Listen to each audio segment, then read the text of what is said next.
আমি পরিষ্কার করে বলছি, যাদের 54 লক্ষ মানুষের নাম বাদ গেছে তারা আবার অ্যাপ্লাই করবেন। নিয়মটা জেনে রাখুন, মন দিয়ে শুনুন।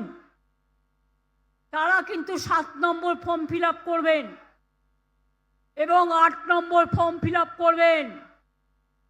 তার কারণ এটা আপনার অধিকার। বাদটা কেন দিয়েছে? অনেক ক্ষেত্রে একটা মেয়ের বিয়ে হলে সে শ্বশুর বাড়ি যাবে, তার ঠিকানাটা বদল হয়, সেই নামটা বাদ। 2, কি করেছে ভ্যানিশ কুমাররা?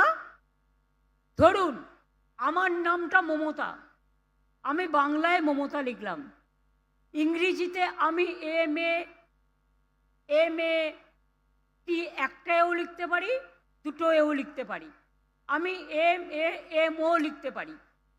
এবার কি বলছে, একজন হচ্ছে টাইটেল সিংহ বাংলায়, সে ইংরেজিতে কি হবে? সিনহা, ওটার উচ্চারণ ব্যাস বাদ।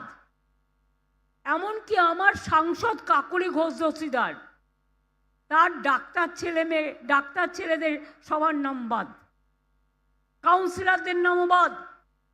আপনারা এটা ছাড়বেন না। ছাড়বেন কি?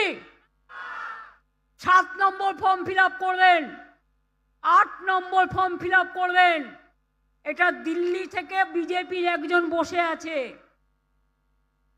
IT সেলের, তিনি ইলেকশন কমিশনের অফিসে বসে ইয়ারোদের নামে মিথ্যে কথা বলে, ইয়ারোরা জানে না, তাদের নামে সই করে ওই নামগুলো বাদ দিয়েছে।